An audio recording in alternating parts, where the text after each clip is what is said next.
What episode is this? I was going to ask you the same thing actually. But whenever something breaks down on his windows, and it's like, you need a Mac. You've been, I think you've got 100% record of proving me wrong in these. Really You just sure? spoiled it, but you spoiled it by talking. You're on mute.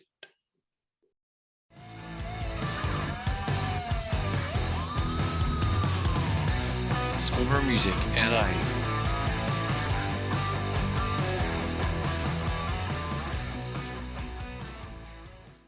Welcome to another episode of Discover Music and I. Obviously, this is Kendo speaking, and we have, as always, Corky in new surroundings there, Corks. Hello, Kendo. How are you? Yes. I'm good. New surroundings, I can see there. New surroundings, yes. My other office room wasn't big enough for my new desk, basically. I mean, literally millimeters too big for the gap on the wall. So I had to cut this room out and move everything in here. And as you can see, there's still work to be done behind me. Yep. So that's got to go.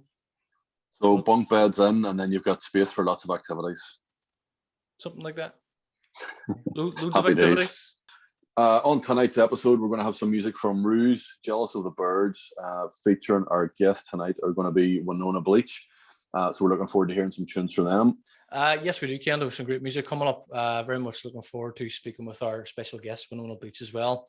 We've got Johnny and Mel in from the band there, so that'll be good crack. So it will. Before we do that, we're going to kick off this evening's show with Monsters by Rews, and here it comes.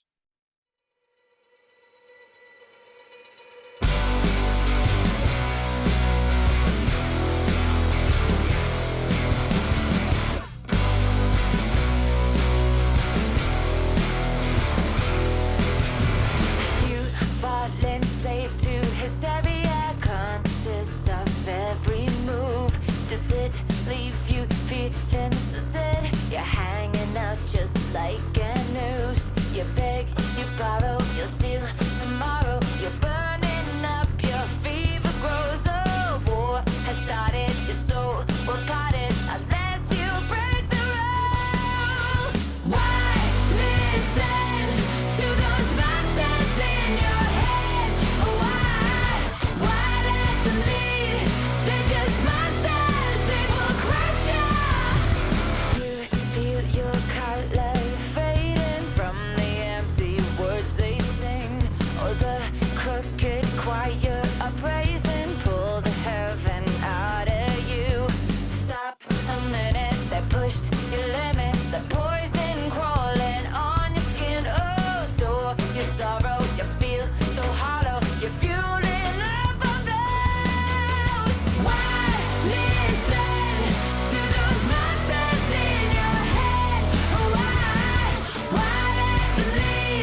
of stars, a women of Venus, a man from Mars.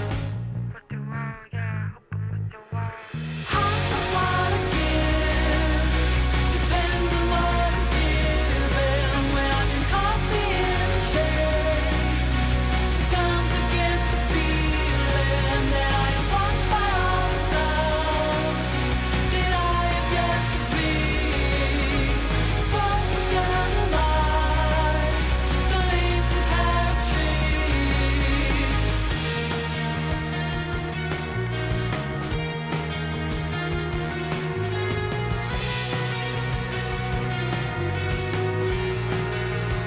We drove through the Alps with postcards in view. Crocuses shuddered when stood next to you. The serpent that curled at constricted my joy was killed by the thing it sought to destroy. Half of what I give depends on what I'm given. When I drink coffee in the shade, sometimes I get the feeling that I am watched by all the signs that I have yet to be. Swung together like the leaves from cap trees.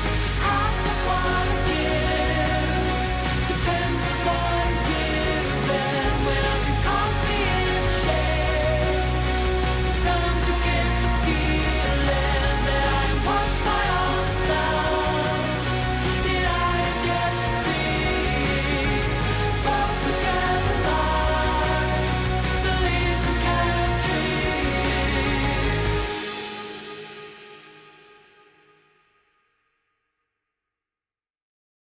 So another cracking pair of songs there. We had, first of all, we had Monsters by Rews, and that was followed by Jealous of the Birds and Hydrant Collider. Jealous of the Birds is singer-songwriter Naomi Hamilton, originally from Portugal, now based in Belfast these days. So that's just her alias, I think she's working under at the moment. Couple of great songs again. Kendo, we're having a lot of good luck with this. We have a lot of great songs, but that's why we're here, is to bring these out. That's all these hours on furlough paying off. Sounds good. I like it. We've had some great music to start off. We're just going to get tucked in there, Corks. We've got guests waiting there. I think they're having a couple of beers in our world famous green room at this stage. You want to bring them in? So, ladies and gentlemen, please welcome our first guest. We have Johnny and Mel from Wynona Bleach. Welcome, guys. How are you? Hey, how's it going? Nice to see you. Good, good. Thanks for joining us this evening. It's good to have you with you. Or good to have Thanks. you. with you. Oi, nearly There we nailed it go. there. First mistake. 2 minutes, not even 10 seconds. But yeah, thanks for joining us, guys. Do you want to tell us a little bit about yourselves? Yeah. Sure. Yeah, we're like an alternative rock band from Belfast. We've done quite a few things under a name prior to Wynona Bleach. But as Wynona Bleach, we are expecting our first album to come out this year, COVID depending. And we did an EP prior to that as well. We've done a bunch of things which we're about to talk about, I think. Yep. Excellent. Cool. Stuff. Go ahead. We keep doing this. How long have you been together as Wynona Bleach? How long have you been together as a band? It was 2018. Yeah. We Okay. took the plunge to change our name. Yeah. Yeah. Did you um, kind of move in a different direction musically as well then? we just changing, felt or like the name like was clean break? like the name was kind of holding us back, we felt. Yeah. Like- Okay. The real story The for real me story. is so we had just done a tour of Russia as our Right. previous band name. We'd done like 12 shows in a row in Russia. We covered something like 6,000 miles. I don't know, something insane. Wow. We were as far as Kazakhstan. We were in Siberia, back to Moscow again. Brilliant. We did a lot. And after those 12 days, everybody in our sort of band circle, our manager and our mentors and our pals, all of them have been on tours before, and all of them said, you're going to get the post-tour blues. Just be prepared. You're going to come back and all that adrenaline's going to go away. And for worse for us, because we had just done 12 shows in a row. So our Mhm. routine was, playing a show. We arrived in Moscow. We were bundled into the tour bus. We had to sleep on the tour bus to the first show. We got to the first show. We played it. We got to a hotel. We woke up at 10 a.m. We drove 8 hours, went to the next show, and that happened 12 times in a row. Okay, And, yeah. it was heavy metal. So by the time we ended up getting back, I think I had just had a breakdown and went, I hate the band name. I know. It There's just a lot of other reasons, like you couldn't. It was unsearchable on. yeah, Google. it was Like, yeah. You got a load of other things that weren't related, like a gun and a car and a motorbike. We used to be called R51, right? So Okay. and it's 3-letter. It was supposed to be impossible to mean anything, and you're not going to find anything else on the internet. But slowly things started to be invented that were called the R51s. Oh, And there were fucking, there was guns, and there was a Nissan Jeep had come out, Yeah. and there was all this shit. And we did have one guy find us. He was like an American guy, and he was like, guys, I was looking up this pistol that I was about to buy, and I found you guys, and you're great, you know. But it didn't work out to our That's advantage. the one you know? time. That Yeah. was- so we decided It's bad. that was the time. It was like post tour blues maybe, but also it felt like it was the last thing that wasn't the missing piece of the puzzle. for Everything me. else felt right except the band name, and it was Yeah. almost embarrassing when you're like, I'm in a band, and we're called Yes. R51. Like, shh, don't tell Yeah. anyone. I mean, it carried over a wee bit because Wynona Bleach was the same kind of vibe, but the joke with Wynona Bleach as a band name was actually, I always thought that it was really cool when a band had a girl's name, but also a girl singing, and you thought it was her name, but it was too outlandish to really be her name. So Blondie, who else? There was a billion names I'd written down at the time, and it was like all these people that you thought it was, and it wasn't. So we thought, okay, it'd be kind of cool that I thought it'd be kind of cool, and then we were bleaching my hair at the time and watching Stranger Stranger We're Things, catching and up it on was just like, okay, well, Winona Ryder and Bleach, and also Nirvana's Bleach was kind of I was going to say Yeah. I expected Yeah. a That was- Nirvana reference. Yeah. That was my first thought, yeah. Yeah, so that's like the long-winded version of the story. The easy elevator pitch is just we wanted to have it unique, and I like the idea of it being like people thought Mel was called Winona. I just thought people that do. was yeah, people do. Which They is think cool. that's her name, you know, that was the joke. Yeah. So No, But yeah, no, but it's yeah, it is. It's something different because it's kind of getting that attachment. It's like, oh, did you see that girl Wynona Bleach?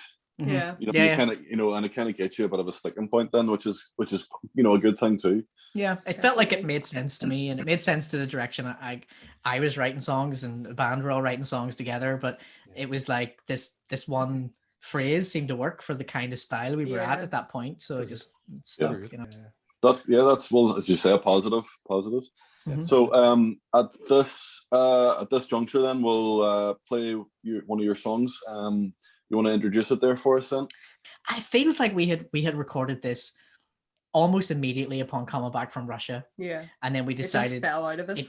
and it was like, this is our statement song as Wynona Bleach. So we Yeah. released it with the name change. It all came out, a Cool. video and a single and name change all on the same day, and it was like, fuck for people, you know. So yeah, this Yeah, is brilliant. This is Eyes Burning.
That's Very fantastic.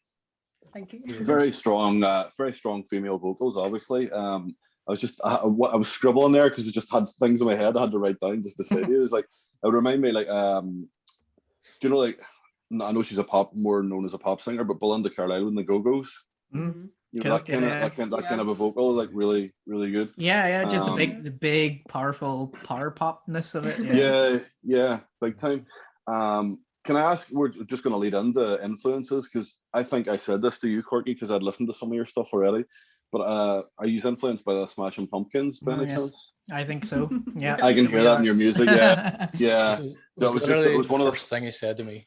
Cool. Yeah, that's good. It's you know Yeah. what, like we have had good reviews upon saying that and bad reviews upon saying that, so it's good that it's met with positivity that we're big Pumpkins fans. But yeah, that was there are big, I think within the band that's like the universal everybody loves the Pumpkins kind of thing. So What other sort of influences would you have collectively or individually? like So many. it's very defined upon the person that you're talking to. So it's like the band, we have that universal, we love the Pumpkins and we love shoegaze and we love alt rock and we love all of that kind of early 90s grunge. But I think when you start digging into each other's brains, the cool thing about the band is that there's actually quite a bit of like it's quite a bit of like variation. Mm. For example, like I'm not a big funk head, but our bass player loves funk music because he's a bass player. Oh. As a songwriter, I'm sort of writing for Carl a bit sometimes, and I'm writing for each other. So there's movement for some funky bass, and there's things like that. As far as influences go, like everybody in the band has their own kind of like very specific flavor. Aaron, the other guitar player, is become a crazy country fanatic and alt country, and so him and I both, like, you'll send each other these like weird alt country songs that we both love. He's very much a songwriter's guitar player. He's very tasteful and he likes to play with chords and play with phrasing and stuff. And Matty he's a great, like, he's a Childish Gambino fan. Yeah, huge hip hop fan. Also Elvis. And Elvis, like, yeah. Big Elvis fan.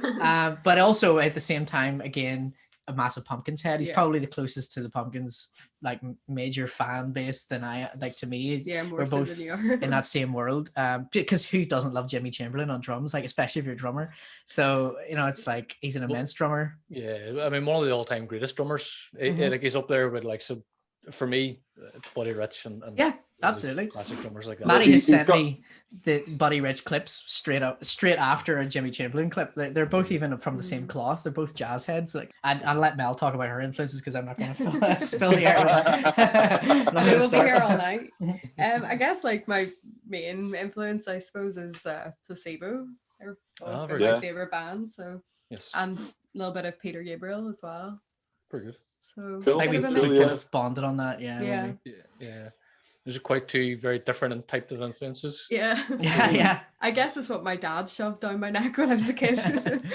And also it's vocal heavy because as a vocalist, like, yeah, we talk about this, Mel doesn't often listen to anything but the vocal. It's like, if you're a guitarist, I'm listening to guitars and I'm trying to be a producer at the same time, so I listen to all of it, but you're still like focused on guitars and my ear is tuned to that, but you seem to be ear tuned to vocals. It's like a thing. But just as a little link then, as you were saying there, you were recording an album, you were hoping to get that out sometime this year? Yeah, so I mean we were all geared up for a release in like early 2020 and things got delayed and actually it became so totally pointless. We can't tour this, what's the point in putting it out? And it's got like there's loads of things about this album that's made it be delayed, and so the full story about it is, I don't know if you guys know about this, but how we did this album was we went to a Portuguese warehouse. So what happened was we wanted to do an album at some point during 2019, right?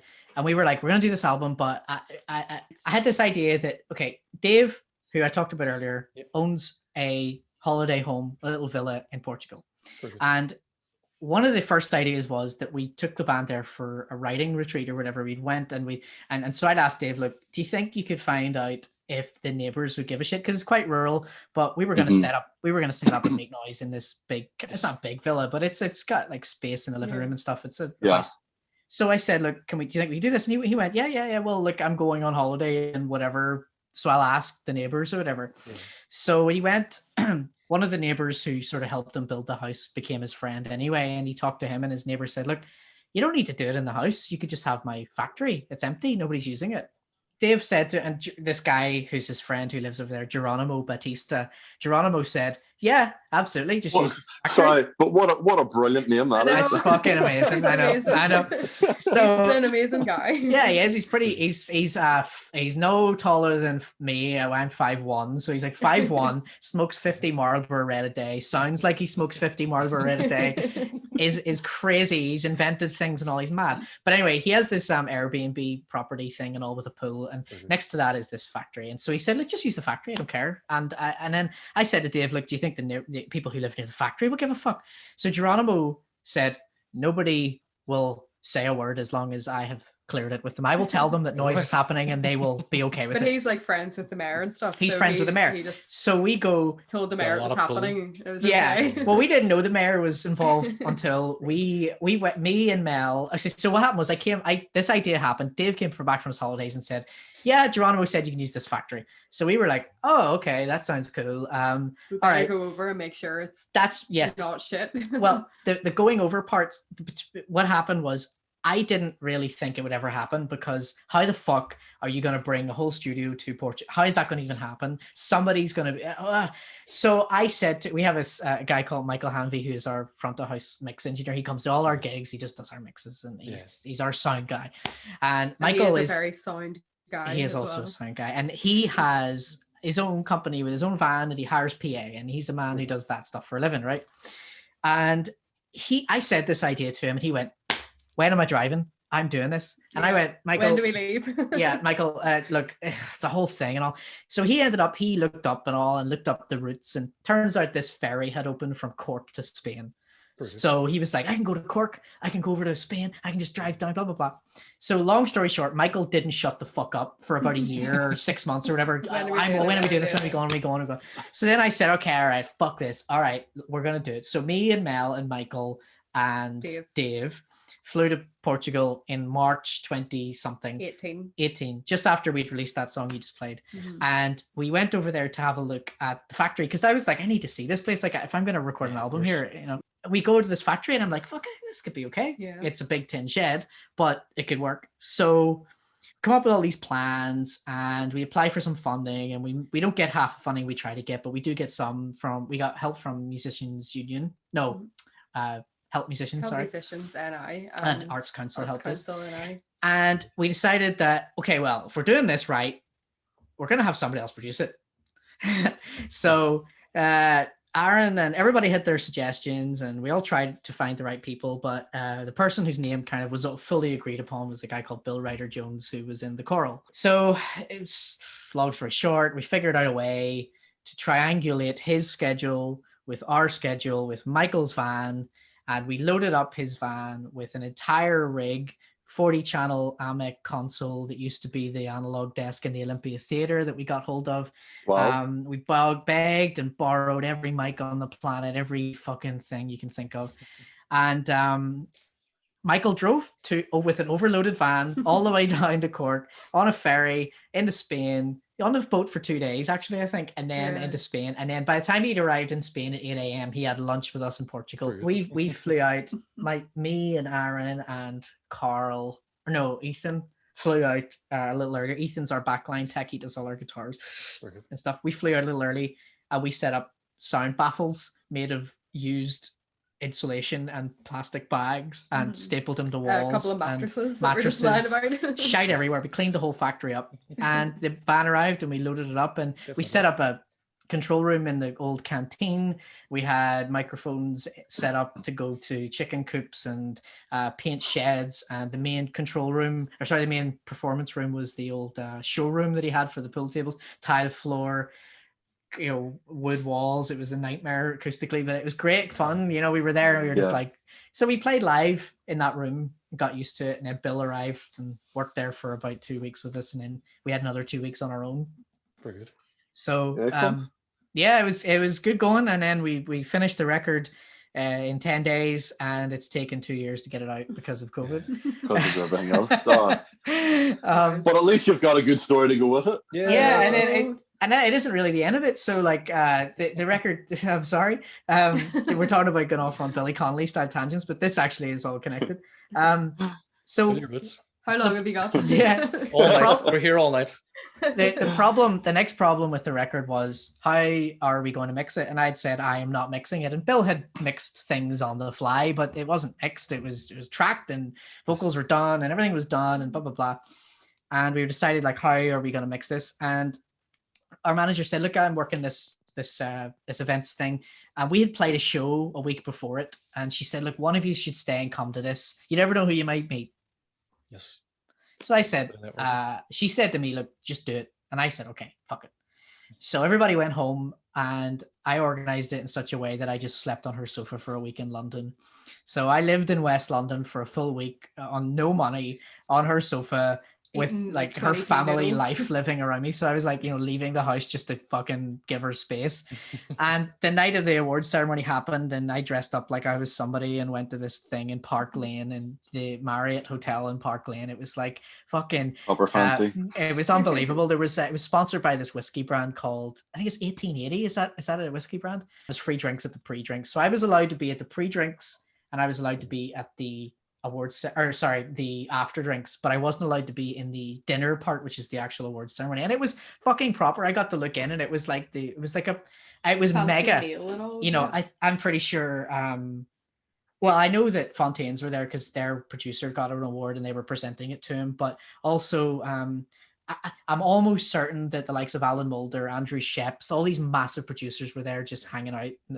So Carrie's working the door, and I'm not allowed to let on I know. I'm just on the list as if I'm an artist she's put me in on, so I'm not allowed to let anybody know that she got me in on this. So I fucking stand in this thing, like drinking this free whiskey, going, I don't know nobody. Tried to talk to a couple of people, made friends with a mastering engineer who was as awkward as I was, and then at some point they left me alone, and I was stuck on my own, and it got so busy inside that I couldn't move. And then I ended up trying to just leave. I was like, well, fuck this. So as I was leaving, this woman appears through the crowd, and she goes, Jesus, I wouldn't recommend trying to go that way. It's far too busy. It's like, but she was Scottish, and I said, oh, cheers, no worries. And then she was like, I know your accent. Are you from Northern Ireland? I was like, yeah, I'm from Belfast. She was, I've worked with loads of artists from there. So the long story short, turned out she was one of the sort of most prestigious vocal producers in London. She's worked with she started her career working with Marillion in the 80s, but she moved on to work with the likes of Spice Girls and all these major label massive artists. So she started to talk to me, and she says, what's your band and all? And then I said, look, I'll be honest with you, I'm not supposed to be here. I got smuggled in. And so my band, my band is this and blah, blah, blah. And she went, oh, fuck me. That's so cool. I've so wanted to work with someone like that for ages. Can you give me your details? And I went, yeah, okay. All right, fine. I've done this a million times and people have never, ever contacted me. She says, I work with an amazing mix engineer.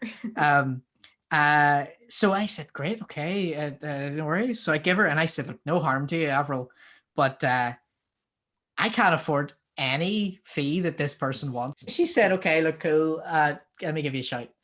I keep running into her all night. So I go away, and then I come back for the after party, and my manager introduces me to, she introduced me to Thurston Moore first, which is very cool. And then I met Debbie Googe from My Bloody Valentine, which is a huge inspiration to me. And so I talked to her and her girlfriend for a bit. She was racked off that the free drinks had stopped and that it was so expensive. And I'll never forget the price of a ginger ale, because I went to try and get one. It was $16.90. So Debbie pulls out a bottle of wine. So we all drank Debbie's bottle of wine, and we all had this big laugh. But Avril keeps appearing, this vocal producer. So I wake up, needless to say, hungover as fuck, but to a missed call from Avril, who had actually decided to phone me. And the end of the story is that they decided to mix, I think it's 4 tracks on the album for free, just because they really loved the tracks and loved the songs. And I probably felt quite sorry for us. Yeah, maybe. So they've been like part of the second album, part of almost, the team, like it's like I send them demos. Oh, that's great. So they're incredible. Andy but Andy, the guy the mixer, We're talking like Roger Waters. His biggest single that he ever mixed. He did Roger Waters, and he's done I think he had, well, I know he had done a lot of Manic Street Preachers. I don't know what era of Manics. His biggest single, he worked with Queen. One of the first bands he ever worked with as an assistant engineer was with Queen. It's unbelievable. I read a story where he ended up in Freddie's living room and all at like, fucking nuts. But the biggest single that he ever mixed, oh well, not the biggest one ever, but the one that he, I think is the coolest, is the best Spice Girls song, which is When Two Become One. No way. Yeah, my favorite Spice Girls track. So he mixed with Avril. Avril did the vocal production. She fixed the vocals and did her thing and compressed them and did her stuff and edited them and did her thing. And he mixed the track. And we ended up with 4 tracks mixed by legends for nothing. That's incredible. Brilliant. That's unreal. Yeah, so and if you hadn't gone, none of that would have happened. I wasn't going to stay. I swear to God, I was just going to get on the plane home with the band, but I decided, fuck it, what the hell. And I had some friends in London that would, buy me beer at the pub. So I went and met them at random pubs in Brentford and all just to get free booze. That's one of those stories where you never know what could happen, and look what did happen. Yeah. It's insane. And it's not just about, they've decided to work on this project. It's obviously the impression you've made with them as well. You've obviously had a good relationship that night. You've had such good crack with them. Yeah. And they've said, I like this guy. It's a pet. Maybe it's a pet project. Yeah. They were just like, this is cool. I like it. Fuck it. Yeah. I mean, they love their job. You know what I mean? That's the most refreshing thing about hanging out with them is that they fucking love doing it. And that's why, and that's incredible. You were thinking, I'll not bother going to this thing. Yeah. Oh, I seriously couldn't be fucked with it. And there was something about parking or something. I drove them to the airport. How did you just get home? I can't remember. Something weird had to be done. I can't remember. I went home on my own that time, but I was going to stay, but I was not in the right headspace. And I guarantee if I had have stayed, I would have not wanted to go, and I would have gone home early, and then you would have been like, oh, I'll go home with you or something. Yeah. And it might not have happened. So me going home I didn't ruin anything, so I'm so glad I went home. You know what I mean? So one of those situations now, if you ever feel that way about something again, you'll know not to react the same. Yeah, you just know to go for it. Your gut is amazing. It is. It's an important thing, like for sure. And you just know. One of those situations where you don't have to look at what's the worst that could happen, but now what's the best could happen because this happened the previous time. So, exactly. I mean, I'm a professional. I am a full-time musician, so having a week on a sofa in London wasn't going to completely disrupt my life. I can only imagine if I had to get home for a job or something, it would have been probably a whole other thing. So yeah, that's true. It's good that you have that that bit of freedom. It was if it wasn't for being a total bum, that's another reason I couldn't go. Yeah, probably. We're going to play your second song this evening. If you'd like to introduce it. Lead the way. Okay, this is our first release from our upcoming album, which will be out very soon, which is what we keep saying. Yeah. And it's called Glimmer.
Excellent, guys. That's incredible.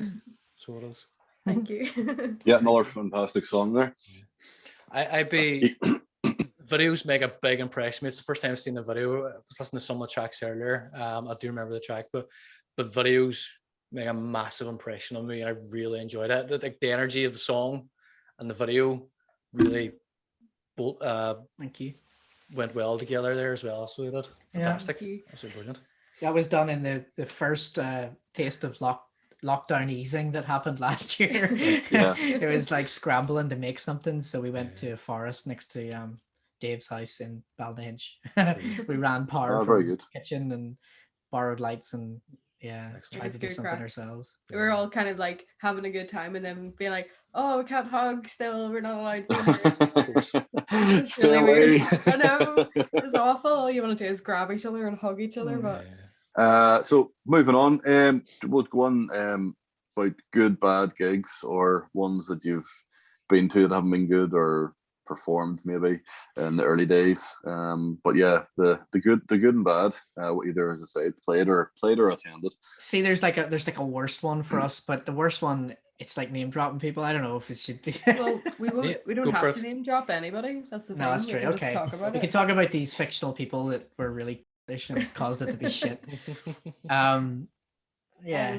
Well, this is the worst one. We must do the best gigs as well. Yeah. Like it has to be a thing. But you don't see the best ones. You're like, oh, that was amazing, and then you move on in life. But it's the worst ones that really stick in your get head. in your brain. Yeah. It was Do you wanna tell it was them? a little bar in Armagh. But It was like a guy in a band, and he was like, oh, I want to organize a bunch of gigs, and I want another band to come and like do a wee mini tour with. So we went and did a few gigs, and some of them were good. And this particular one, I think one of the gigs, was in the Atlantic, which actually was all right. It wasn't a lot of people at it, but we did play really well. But like and it was about the quality of the people. Everybody was like really, they were all really nice people, and all really up for a chat afterwards, which I love. And it was just one of those like solid gigs that you're like, yeah, we played well, and everybody was lovely, and good atmosphere. Yeah. But so Armagh. Then we turn up to Armagh. It was like this really weird little pub. I always am skeptical about bars when you go in and there's carpet everywhere, because like it's a bar, like people spill drinks. There was carpet everywhere, and then we were led to like this little door, and there was like this really tiny staircase, and I was like, oh, we're going upstairs with all the gear, great. And we carried all the gear upstairs, and it was like a private function room, and that's when I knew there was going to be nobody at it instantly, because who has heard of us in Armagh? And this is, by the way, this is R51 turn. Yeah, this is like pre-Wynona Bleach. I couldn't even tell you what year this is. This is quite a long time ago. Like, yeah. But we did still have Michael Hanby with us, who had done so. Michael was our sound engineer even pre that, just doing shitty little bar gigs with us. And then we'd done 2016, 2017. We'd done all these gigs all over the place. And Michael had been the sound guy at it. He had done Reading and Leeds Festival, the big stage, and he was mixing us, So he's mixed us. This is an important part of the story as well. I'm talking about this. He was there and drove us down to this shitty place in Armagh. Continue. Mel, okay, sorry. So we set up. There's a couple of sound engineers there that had been booked by the promoter, and they had all of their gear, like a little mixing desk, little 16 channel. Everything was all very tiny for the tiny venue. It was nothing special, right? We started playing. Well, we went up and the promoter guy who had booked it was like, blah blah blah, these are the guys doing sound. I say, all right, cool. And then as I do, and I've done hundreds of times prior, was here's Michael, he'll give you a break for half an hour, he's doing us. This is what we always do. We turn up to the Limelight, this is what happens. We turn up to anywhere, here's Michael. You turn up everywhere, they say, oh, have you got your own sound engineer or using the house one? We say, we've got our own. And we had our own that night. These two guys were like, he's not touching our stuff. Yeah. We like, oh jeez. What? I was like, what stuff? This tiny PA in this tiny venue. They were like, oh, do you want us to show you how it works and all? And Michael's I was like, it's okay. I think I can handle it. I think I know, And so then basically we started playing. Michael's doing his thing.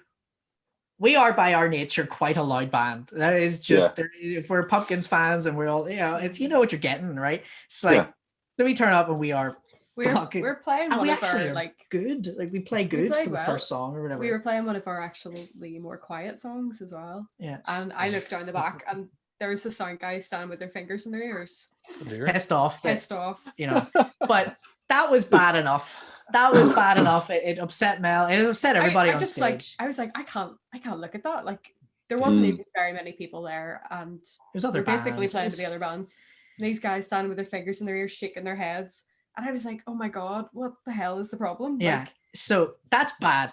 Band have a bad time. I end up being a real dick and saying something about them. they being said, "Can wankers or you turn something. down?" And you were like, "I'm on one." We're down. You, This is you were us. on like one on your album. Like, tell you can't turn the drums down. You know, it's Yeah. like that is Yeah. what it is. We are quiet, and all the other bands, by the way, had the same problem. Although none of them had their own sound guy. Yeah. So it was like we.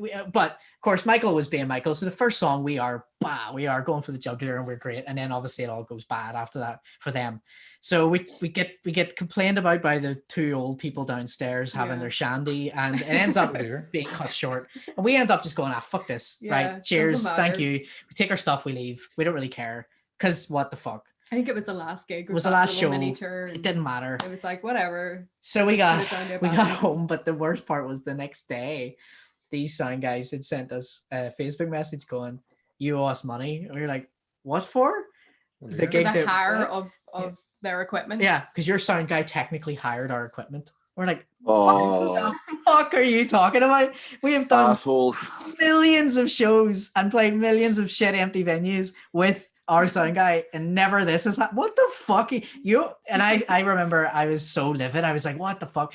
And we had a different bass player back then who was very, very good at dealing with, and he said something like he says, okay, I will phone the promoter. So he phones the promoter, and the promoter's like, because they said the promoter agrees with us to technically owe us money. So then Anton at the time, bass player, he phones and goes, well, I remember hearing the words out of his mouth, and from the corner of the room he says, well, either they're lying or you are. And then he ends up going, no, you're right, okay, blah, blah, blah. So it ends up, he says, promoter never said such a thing to them. So we text him back going, take it up with the promoter if he owes you money, but we don't owe you fuck all. We played 3 songs. Yeah. We didn't hire them. It's not how it works. They said we essentially owed them money. But like, we were not wrong. Like, we were very loud. Yes, we should not have been booked for that venue. Yes, all of these things are true. But to go and what was funny was years later, or at least a year later, we played a show in like the Limelight, and they were working with another band there as the sound men for that band, using the Limelight's PA. And of course, all the people in the Limelight who are pals of ours know about this story, so they're fucking laughing. They're going, oh, should we invoice them? I was gonna say, blast them to the payment. Would have been amazing. So yeah, that's the worst gig. The best gigs though are worth talking about and savoring, because we've had some fucking amazing nights. The first one for me off the top of my head is one that you can actually, I feel like it's my favorite one because I can prove it. Like, you know, it's one thing to be able to say, yeah, we had the best gig ever. During the Russian tour, there were highs and lows. Most of the gigs we played were, you know, quarter to half capacity, random rock clubs. The local promoter had really busted their arse and really told people who we were. So we played this place called Ufa, which is a city. It's a student city. There's 2 major student cities we played, but Ufa was probably one of the furthest away. I think I have to look on a map. I can't remember. But Ufa, we played this venue called Rocks Cafe, which I think is a chain. It's kind of like the Hard Rock Cafe. I think that one now has unfortunately closed down. Yes. But yeah, it was like a Hard Rock Cafe kind of vibe. But it's pretty fucking big venue. Like, we turned up and we were like, whew, this is a bit not right, and didn't say anything because we were just pleased to get out of the van and have dinner. And the night went on, and I think in the sound check an amp blew, and they scarpered, the really lovely technicians who were there scarpered to get us another amp, and all this sort of shit happened. And then we thought, okay, it's just going to be another dodgy gig. And the support band turned up, and they were this sort of post-rock kind of, and so I watch you from afar style kind of thing. And then so we thought, okay, hopefully this goes well, and we had our dinner and we hung out, and then all of a sudden these people start to turn up, and it gets more and more packed, and we're like, what the fuck? Must be for the support goes out, and they're okay, they're a good band. They play their set, and I see most of it from the side of the stage, and I'm like, fuck, there's a lot of people here. And that fucking show was like the best. The kids were fucking, there was like heaving and jumping up and down. There was a couple of wee girls screaming and all, and I was looking around like, what are they screaming at? And they were like pointing at us. And I was like, very good. There were lyrics being sung back to us in English. and kids. So I know mad. we had done so many shows to that point. That was like show 8. You know, we had done some stinkers and some good ones, but this was like the peak. And so it's on there's proof of it on YouTube. It's one of the few, like, there's loads of things. The only other cool piece of proof, sorry to keep talking, but there's another thing in another show in Russia that we did call in a venue in a place called Chelyabinsk, which was it's a smaller venue, but it was also less people at it, but it was still it was a pretty good fucking crowd. I was really pleased with it. But speaking of people singing in English back, there was a guy at the front on my side of the stage. He was singing the words, but he had his phone. He was recording it, and you could hear him singing it. So I'm like, he's singing at me, and I'm like, fuck, he's singing my words, Jesus. And it was a beat side as well. Yeah, it was not a big. It was a track off our first EP or something. And then weeks after coming back from Russia, changed the name, did all the shit, searched trying to find video of R51 at the time in Chelyabinsk. And his video from his phone is on YouTube with him shouting over his fucking phone the words. I was like, Jesus. Wow. So those are the two highlights of my time in playing in gigs. My life. Was it just that the promoters had promoted the venue extremely well, that everybody researched you beforehand?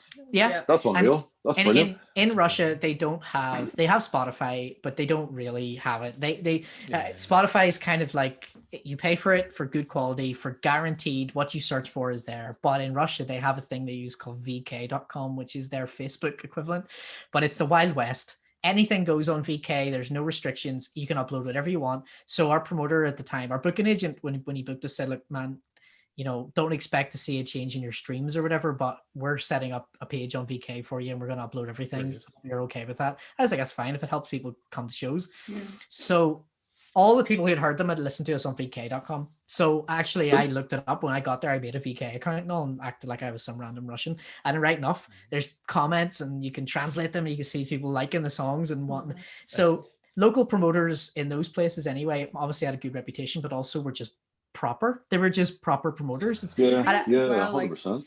It really made us realize how big the world was, and also how promoters work. Like I know there's really great promoters here, but there's also local promoters. There's the Armagh gigs, you know, that exist too. But there's the likes of like Shine and MCD. They are our equivalent of these people that just properly do it. They just properly do it. And there's there's plenty in Northern Ireland, but I'm just saying those are that kind of level of these people, especially at Chelyabinsk and Ufa. I think our tour manager had been through that circuit a million times. And he said to me after, he was like, you guys fucking nailed that. Like that. A lot of the time bands come through on tour and they do that show and it doesn't go down half as good as that, you know? Right. So I think obviously that worked. Student Village, 4 million people loved us, you know? That's lethal. The UFO one's quite cool only because you get to properly see just how many people were at that. I think clips of it were in the kind of like the tour diary video. Yes, there's a tour documentary for another time if you fancy watching it. Maddie put a really good sort of 15-minute, half-hour sort of thing together that really shows you the ups and downs of that tour. But that was great. And obviously we had planned to go back in 2020 and as Wynona Bleach and all, and fucking all that was... All our plans have been ruined, as have everybody's. Like, we're not the only ones, but it's just really hard to... It kind of goes back to what you were saying about having Michael with you. I mean, Michael's mixed you live from day one. Yeah. So having these other two guys, if they had done that, there's possibly, he may never sounded anywhere near as good. I know. Because Michael knows all the wee nuances. He does, yeah. You know, I mean, he's also adapted himself for the live streaming world. So the few times we've got a chance to do live streams, you can see it in the proof there where he's mixing us in to a stereo, you know, for somebody to hear in the headphones. But yeah, he knows the songs. He has his favorite songs. We dedicate them to him every time. You know, we know what he likes and we play it for him. But he has to. It's not like, I wouldn't say he's got the easiest job in the world at the same time. We are a pretty fucking loud band. No. He loves it. He's turned down 1 million paid work shows to come and do ours for nothing, but and he drove to fucking Portugal. I mean, my God, the album should be dedicated to him, you know. And you didn't even ask him. No, it's his idea. I swear to God. Straight away, it was like, I'm there. When are we going? When are we going? When are we going? Fuck no, I would have not. I would have just done it in Belfast.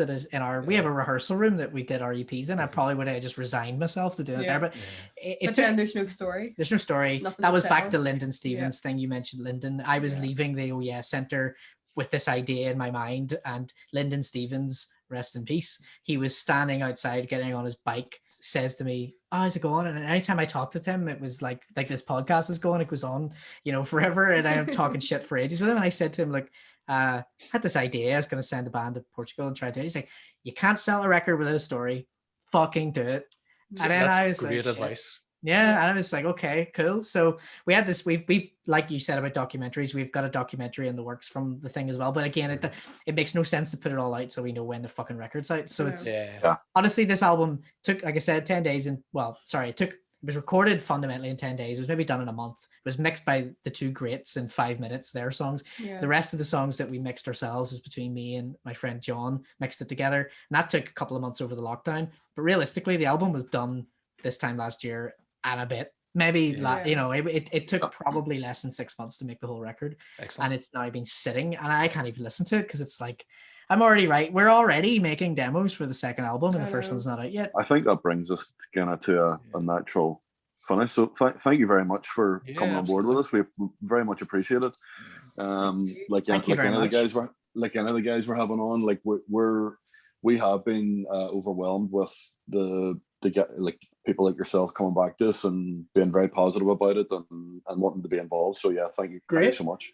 Well done for doing it. Big respect, honestly. It needs thank you. It's been an absolute pleasure. And I mean, the stories of being Russia and all that's brilliant. And it's one of these, because I'm the tech guy, I do all the editing. I actually can't wait to kind of get stuck into that. So I'm looking forward to it. So we have one final track that you've brought with you to play, and it's your recommended track. What have you got for us?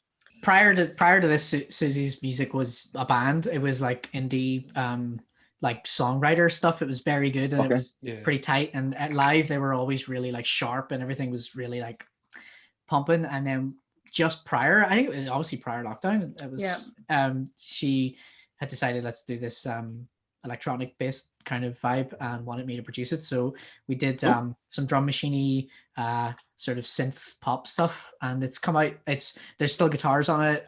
Susie plays, so I could not have proper guitars on it, but for the most part it's some really good songwriter, meaningful synth pop. Excellent, fantastic. Okay, so this is May God Forgive You by Susie Blue.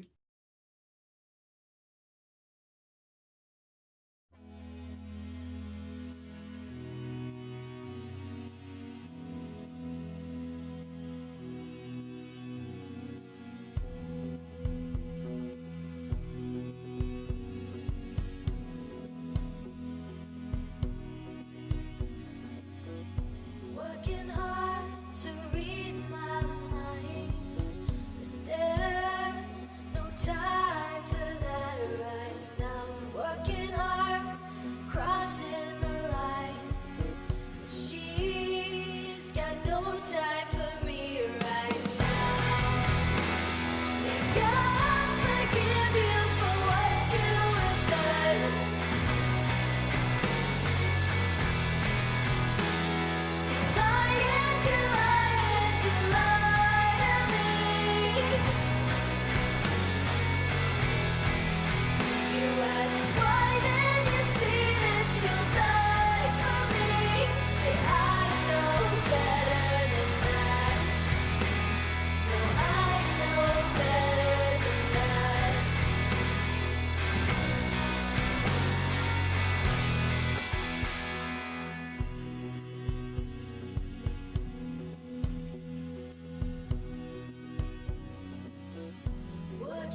couple of great songs there, Kendo. First one there, Susie Blue, with the lead single "May God Forgive You" off her latest EP, Boys, Boys, Boys.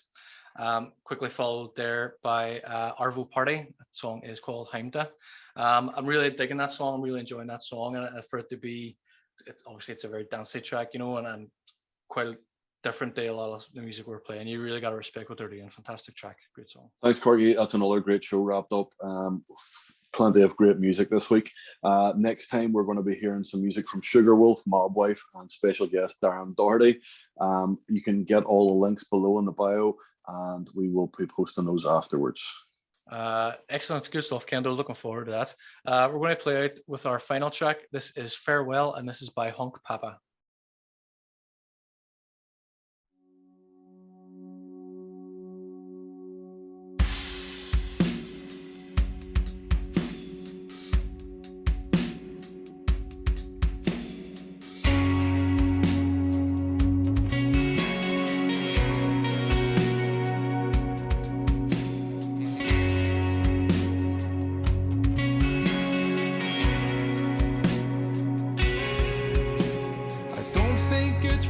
By the look on his face when he carried her down the road to her resting place, reads out some words off a bank envelope, saying she loved her whiskies with fat lines of coke.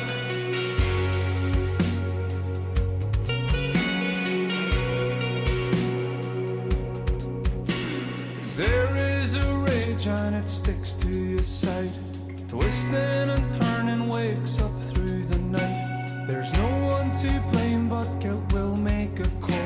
Confusion and tears, his fist goes through the wall. This is the end.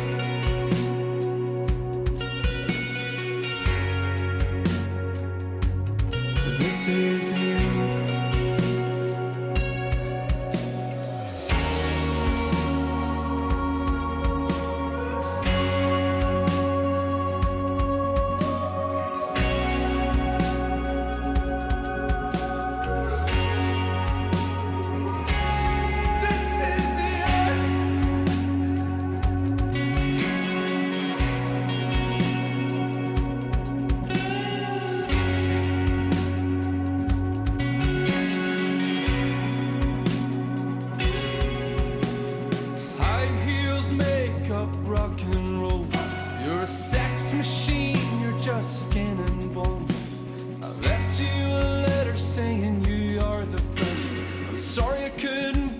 But your mom barred your friends. This is the end.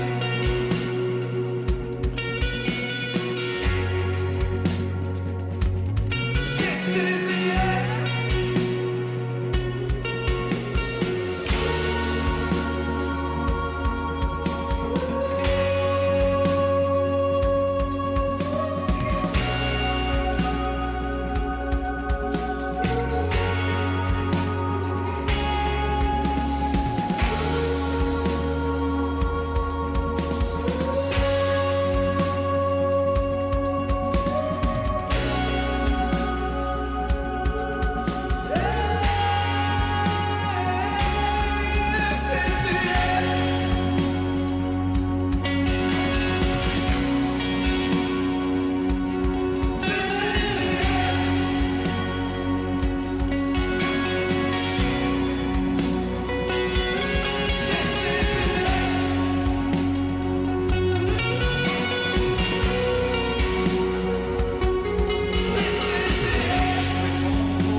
Hi guys, thanks for watching and listening to this week's episode of the Discover Music NI podcast. We really hope you enjoyed the show.